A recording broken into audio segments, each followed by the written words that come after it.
Morning, kidder. Have you seen me clean socks? Where's Thelma? She's gone. Pardon? She's gone. Gone to breakfast? No. Gone. You mean gone home? Obviously. My wife has left me. When was this then? About 6 o'clock, I heard her moving around. I thought she'd just gone to the bathroom, but her car's gone and she's gone. It's a bit early, isn't it? She doesn't still do that paper round, does she? Don't be flippant. It's not so funny, Terry. It's not so funny at all. Sorry. Why? Why did she have to turn up here last night? Why? Well, it's your average wife's basic lack of trust, isn't it? It was just an innocent fishing weekend, just the lads. It's so unfair. If it was a trip to the motor show or a football excursion to Amsterdam or even a club outing to Morecambe, I could understand it. But it was just you and I innocently fishing up the time. I haven't done anything. Well, I know you haven't, so why the dawn departure? Well, that's your fault, that, isn't it? Oh, it's my fault, is it? It's always my fault. Whenever you get into any sort of trouble, it's my fault. How is it my fault? Well, last night you arranged something, didn't you? With that sexy barmaid. What? Well, I put out a few feelers, yes. I mean, there was a lot of hinting and winking going on, but those things never come to out. Well, last night they did. Last night your number came up. She came up here? Yes. She came up here after lights out, like? After Thelma and I had put the lights out, yes. Oh, I see. And Thelma thought that you and her... It's not so funny, Terry. It's not so funny at all. No, of course not. As far as I'm concerned, it is tragic. Yes, it's tragic.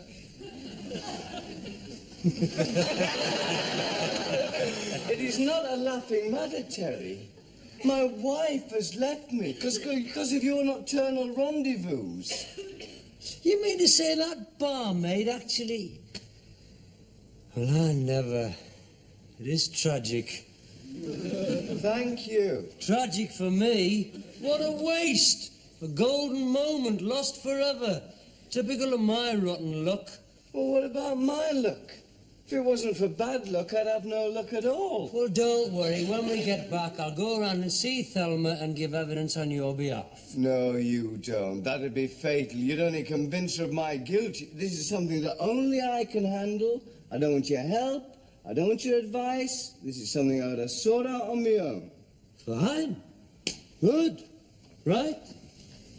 What am I going to do, Terry? What am I going to do? Huh? You talking to me? Well, of course I am. Oh, I'm sorry. I thought you were going to handle this yourself. I am. I'm just asking you. What am I going to do? Look, Bob. Don't do anything.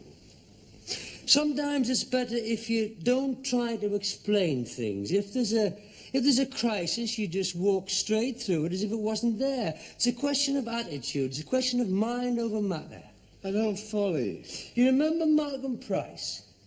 Little Mal? Aye, had a moustache and a funny walk. Had a funny moustache, if I remember. Yeah, well, the women didn't find it so funny, I can tell you, because he was always putting it about. Didn't he marry that Dougie Pringle's sister, Sandra? Yes, I think that was the one. Anyhow... Dougie only had one ear, you know. Yes, I know, Bob, I know. At school, we used to call him Lugless Douglas. Look, Bob, can we leave the childhood reminiscences for later, eh? Sorry, you were saying? I was saying... Oh, what was I saying? Oh, yes. Well, Malcolm was at this party one night, and he works for this cosmetic firm, you know, so you can imagine what the crumpet was like. Anyhow, the following morning, he wakes up with the most incredible hangover. And his wife says to him... Sandra. She says, I'm going down to the supermarket, can I borrow the car? So Malcolm says, yes. I mean, he's not bothered. He's still trying to find the roof of his mouth. But what does she find on the front seat of the car? What? Only his underpants. What is underpants doing on the front seat? Oh, Bob, come on. I know you've got a lot on your mind at the moment, but try and use a little bit of imagination. Oh, yes, underpants. My word. Quite. But the worst is yet to come. There is a telephone number written on the underpants in black eyebrow pencil. Whose number was it? Well, as it happened, it was the girl on the switchboard, but that is neither here nor there. What is important is Malcolm's attitude in this moment of crisis. I mean, what do you say when your wife comes into the room waving a pair of autographs wife fronts, eh? What would you say? Me? Oh, God. Well, I suppose I'd say, they must be Terry's. I gave him a lift home last night. Oh, that's typical, that is. Trust you to turn round and blame me. Well, what did Malcolm say? Well, this is the whole point. He just looked straight through her, and he said, I refuse to discuss the matter. And the matter was never discussed again. Just like that? I refuse to discuss the matter. Well, not like that. You've got to say it like he did, as if you really meant it, like you know the subject's never going to be brought up again. I refuse to discuss the matter. I refuse to discuss the matter. Well, that's better, that's better. I refuse to discuss the matter. Try it with a Thelma at the end or the beginning. Thelma, I refuse to discuss the matter. Thelma, I absolutely refuse to discuss the matter. I put an absolutely in that time. It helped. Thelma, I absolutely refuse to discuss the matter. No. That's a bit savage. That's a bit menacing. You're Henry Fonda, not Anthony Quinn. I refuse to discuss the matter. Perfect. You see, it's just a question of mind over matter. If you can convince her it doesn't matter, she's not going to mind. Right, yeah, very good, very good.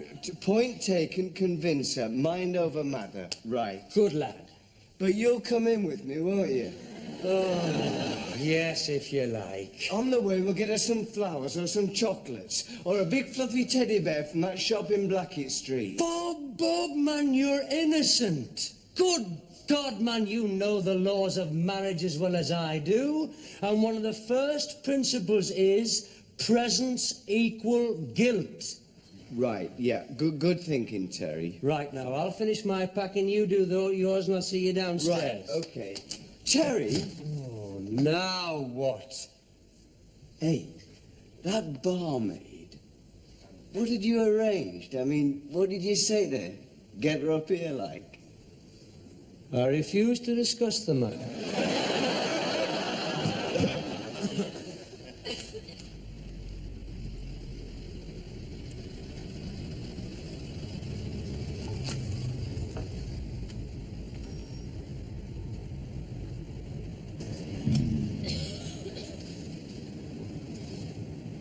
You wait for us then?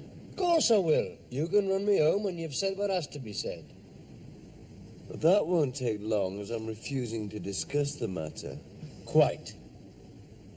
Go on then, shift yourself.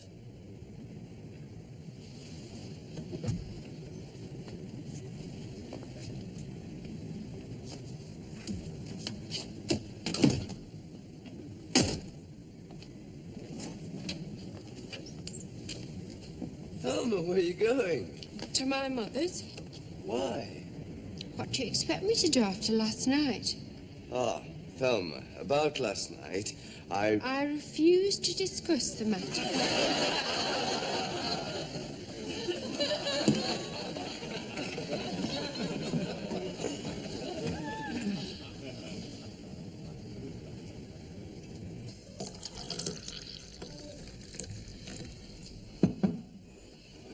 I've made you a nice hot cup of tea.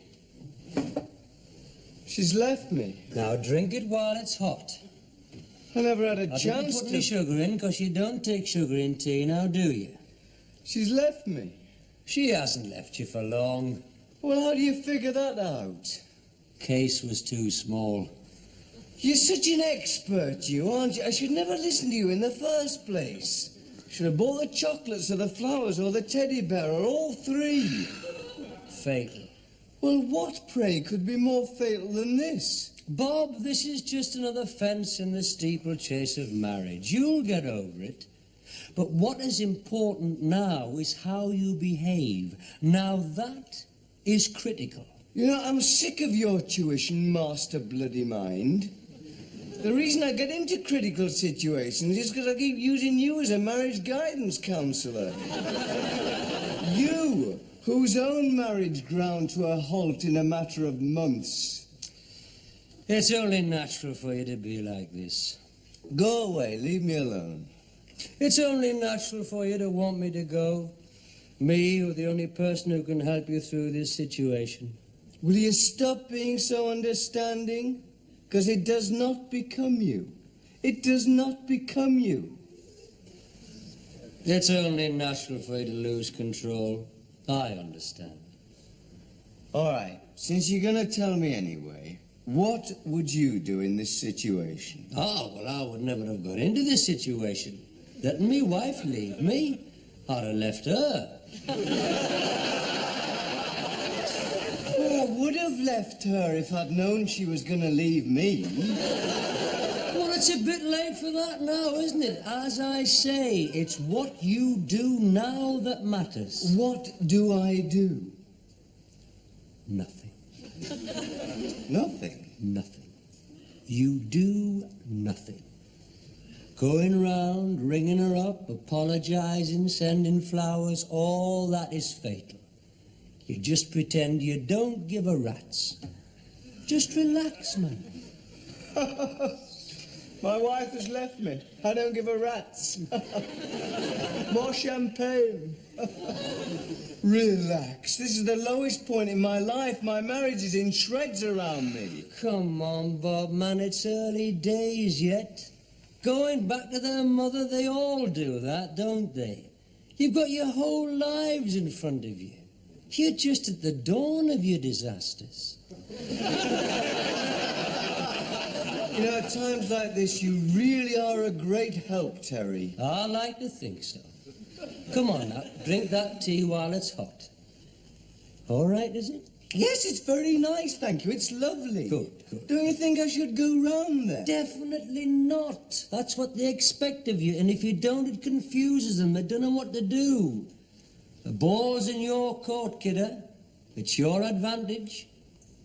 Just like a tennis match. It is, man. It's just like a tennis match, and it's your service. Only knowing you, it's bound to be a double fault. Terry, how long were you married? How long were you actually married to Utah? Well, I suppose, best part of 2 years, on and off. Mostly off. So you didn't enjoy a great deal of married life? Well, no, I suppose I didn't, if you put it that way. No, why? You're such an expert, you. In such a short time, you're such an expert. A working man's guide to married life. I am trying to give you the benefit of my bitter experience. Did you ever go through this kind of situation with Utah? You know, where she thought you might have been putting it about? From time to time. Nothing as drastic as little Mal, mind. But there was once. What? Well, somebody once told Jutta that while she was at work, I'd been seeing this waif. Now, she's a canny little thing, mind. Came from up here. Couldn't half sup her ale, so we had a lot in common. Anyway, one afternoon, Jutta comes home early from work, and she didn't half give me some stick about it. And believe you me, German stick's a damn sight worse than English stick. She went on about how it was the talk of the whole barracks, how I'd been having it away with this waff and she was going back to her mother. So I said, now just you wait 1 minute, my girl. Just you wait 1 minute. And this is what you have got to tell Thelma. Jutta, I said, Where is a marriage without some basic trust? Without that instinct that tells you when to trust your partner in life? Where are we? Where are we? I said, where are we? And where were you? Nowhere. She found the waff in the airing cupboard.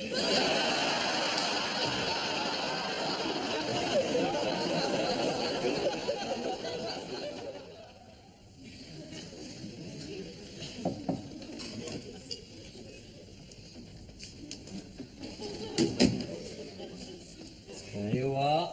Now drink that while it's hot.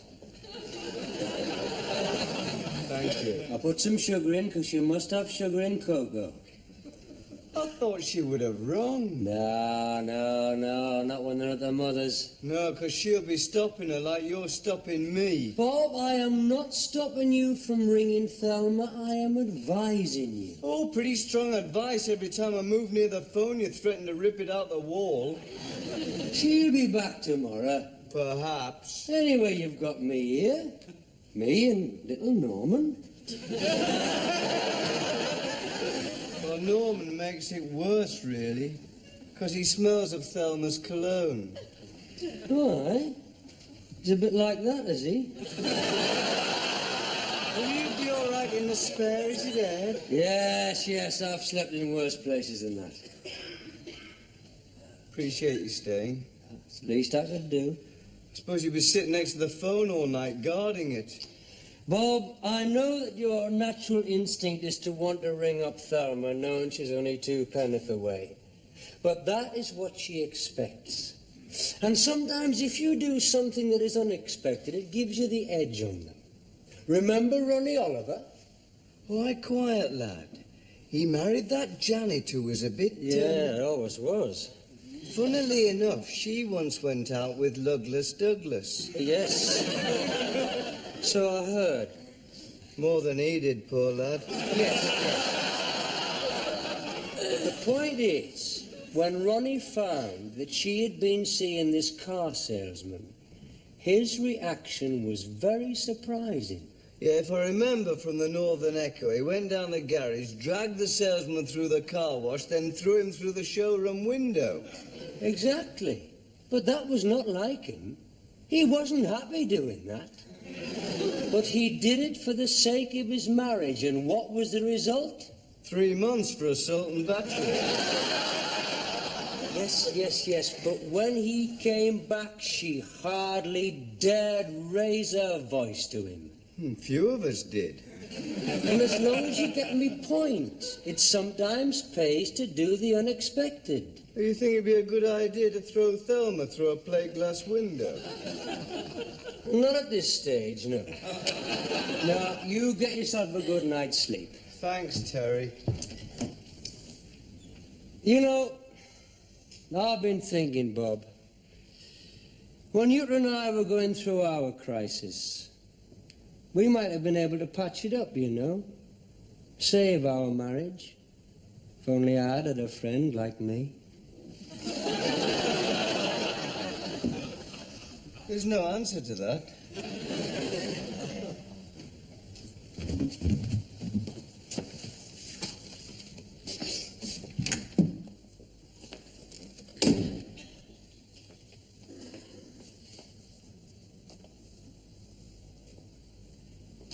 Bob, I've made you some coffee. Now come and drink it while it's hot. Is that the time? Why didn't you wake me? I thought it best let you sleep on, 'cause you didn't get a winkle about 4, did you? I heard you moving about and talking to little Norman. I'm supposed to be at work. Nobody can expect you to go to work when you're in the middle of an emotional crisis. Anyway, it's best that you're here when she comes back. Oh, what makes you so certain she will come back? Of course she'll come back. She'll come back to get some clean things. And she'll come back when she thinks that you're at work. And that's when we lock her in the bedroom. Now look what you made me do. Have you got a hanky? Oh, leave it, man, leave it. Sometimes I think you're not worth saving. What do you mean we'll lock her in the bedroom? I've got it all worked out. Listen. Now, you remember Alan Stamp, who married that bonny girl, worked in the dairy? Barbara. Barbara, yes. Her father was a strange man. He was the one who exposed himself on Whitley Bay seafront August Bank holiday. Yes, but can we go into that later, Bob? Fortunately, it was a wet August. Yes. The point is that Alan locked Barbara in the bedroom. Why? Because she went too far. So, in the middle of one of her tantrums, he just walks out the bedroom, locks the door, and goes off to see the lads. Well, isn't that a bit drastic? I mean, is that a sensible tactic? Certainly it is. It gives them time to cool off. And they can't get over what you've done, you see, because it's unexpected, unpredictable, masculine. And when you open that door a few hours later, you'll have a different woman on your hands, all humble and apologetic. And desperate to go to the lavatory, I should think. Well, yes, but it all helps, man, it all helps. It's hard for a woman to give you a stick when she's dying for a pee. I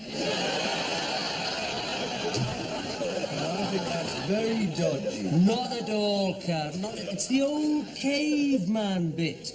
And they all respect that in the end. Yeah, that is a valid point, the caveman. Yes. Makes them know they've got a man about the house.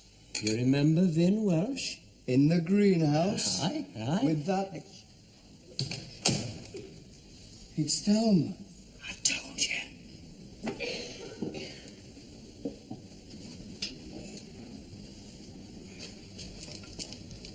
I told you she'd be back. I just go and have a word. No. Let her come to you. She's going upstairs. Of course she's gone upstairs. She's gone up to get a clean nightie and a tube of toothpaste. She hasn't come back to you. Not yet. Now is your chance. What? To lock her in the bedroom.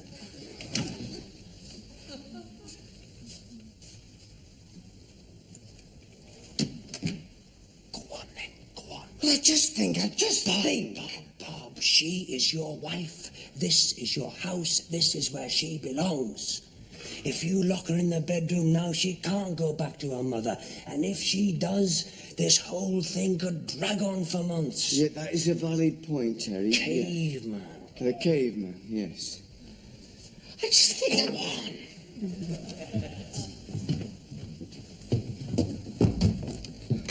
Thelma, this is our house. You're my wife, and this is where you belong. Good lad. I've got your coat. Mr. Ferris? Mr. Ferris, what's happened? Mr. Ferris, let me out. Cheers, Pet. Thank you. There you are. Now drink that while it's cold. It doesn't seem right sitting here drinking with Thelma locked in the bedroom. Ah, just let her simmer for a couple of hours. You make her sound like a stew. You'll see the difference. We'll leave the heating on. That room gets very chilly. Well, she can always go to bed, can't she? Cuddle up to little Norman. Oh, well, let's have a game of darts. Oh, it's all right for you, isn't it? You're not emotionally involved. All right for you sitting there dispensing advice like Marjorie Proops. I am involved, Bob. I am involved in protecting the innocent, and you are innocent, remember? Just 'cause she wouldn't listen to your view of the matter. Well, I thought I was going to refuse to discuss the matter. Well, she didn't even give you a chance not to discuss the matter. I better ring the library. What for? Well, she's supposed to be at work, isn't she? They're going to wonder why she's not there. What are you going to tell them? Well, I won't say I've locked her in the bedroom. I'll make an excuse. I'll say she's been taken poorly. Her old troubles come back again. What's her old trouble? Chilblains. Chilblains? Oh, sorry. This is Robert Ferris here, Thelma Ferris's husband. I'll just ring to say she won't be in this afternoon. She's not feeling too well. Chilblains. She won't be in. Just a minute. It's your husband. He says you won't be in today. You're not feeling well. What do you talking about? Honestly? Here, let me have a word. Hello? Hello. I'm just ringing on behalf of Thelma Ferris. Just to say she won't be in this afternoon. She's not feeling too well. Best to keep her indoors. You know, you can't be too careful. Is it serious? No. Just road trouble, chilblains. She'll be back tomorrow. Thank you for letting me know. Not at all. What on earth was all that about? Anthea, would you mind holding the fort for a bit? I'm going to slip home and find out what's going on. Of course, Pet. Perhaps it's your husband who isn't feeling well. Come on, kidder, get that down, yeah? I feel terrible. There's only one solution. Throw yourself into your darts. Away.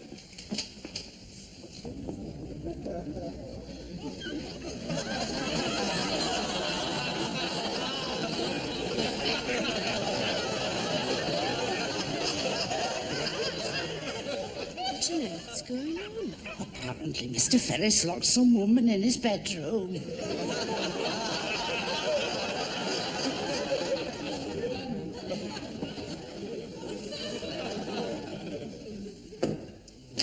It's no good. I can't concentrate. It's dangerous to play darts when your mind's not on it. Let's pack it in. Right. Well, that's 5p you owe me. All right. Oh, you're such a worrier, aren't you? Women don't like that, you know. You've got to be firm. You've never been firm with your women, have you? I've always had to carry you through your emotional crises. Crises. Pardon? The word is crises. Well, whatever the word is, I've always had to carry you through them. You've always caused them, you. No, I have not. Yes, you have. Ever since Park Juniors. If I've ever had a hang-up with a woman, you can bet your life you were the bottom of it. As I recall, at Park Juniors, I once stopped you from making a complete fool of yourself over that English mistress, Miss Lundy. There was definitely something there. Some spark when our eyes met. Even as a naive adolescent, I couldn't fail to be aware of that. All she asked you to do was stay behind and fill the inkwells. The way she said it. 2 years you spent topping up our inkwells and cleaning that blackboard, and you never gotten out. You never even got a pass in English. I might have stood some chance if you hadn't told her it was me wrote that mucky poem about her in the bicycle sheds. It was all for your own good. I've always stopped you from any sort of relationship that was no good to you. Relationships you should never have got into in the first place. Celia Fulcher, for instance. Ah, yes, Celia. After you persuaded me to give her up, you went out with her for 6 months. I could handle her. I'd have liked to. She was wrong for you, Bob, as was that demonstrator, as was that coloured nurse who wanted to take you home with her. If it hadn't been for me, you'd be cutting sugar cane in the Windward Islands by now. At least I've been well out of your way in the Windward Islands. I might have stood some chance of building up a secure future out there, except I'd never be able to relax. I'd always jump at the sound of every ship's hooter, knowing that one day you might come down the gangplank and threaten my happiness. You always hurt the one you love, Robert. Yes, I'm sure I'm hurting the one I love right now. What happened when Alan let Barbara out the bedroom? Oh, well, that was a bit unfortunate. How do you mean, unfortunate? She never spoke to him again. Oh, my God! Yeah, but he overdid it. He didn't open the door for 3 days.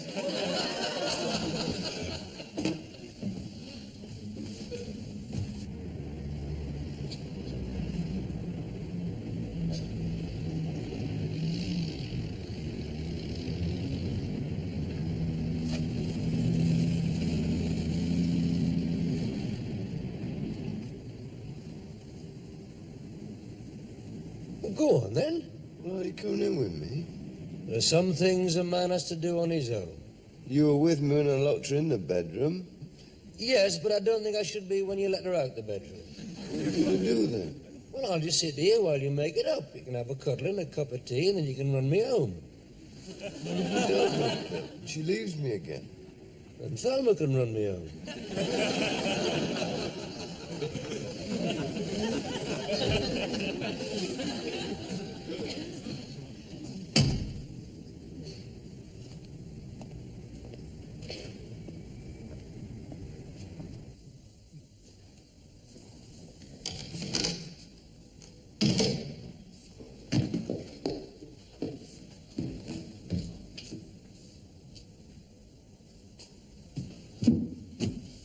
Thelma, before I let you out, I want you to listen to me. As I said, this is our house, you're my wife, and this is where you belong. But I want you to realize that I can be firm and domineering and unpredictable. Thelma? Thelma, you wrong me with your assumptions, Thelma. You wouldn't listen to me this morning when I wanted to refuse to discuss the matter. Well, I still refuse to discuss the matter. If only you listen to me. I'm going to unlock this door now, and I want you to come downstairs with me and discuss the facts. But I want you to realize that I am the master in this house. Thelma? Thelma?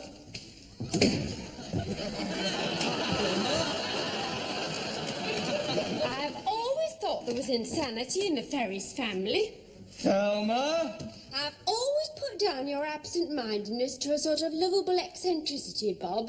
But I realise now that you're right round the twist. First of all, you ring me up and tell me where I'm not where I am, and then you lock Mrs. Greenlands in the bedroom and she won't be coming back. As she said herself, not while that madman's in the house. Thelma, unlock this door at once. Oh, you're being masterful and domineering now, are you? Well, I don't know what you thought you were playing at, locking me in the bedroom, but you can think about that now while I go back to my mother's.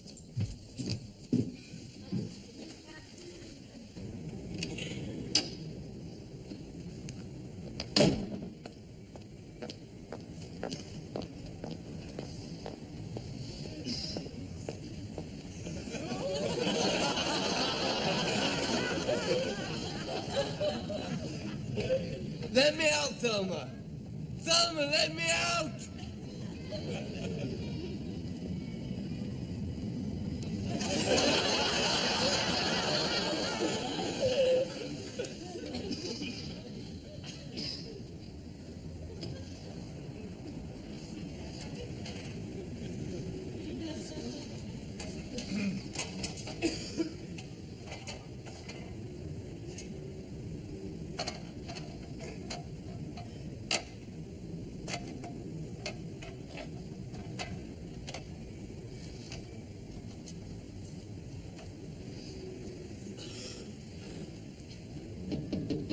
Bob? Bob?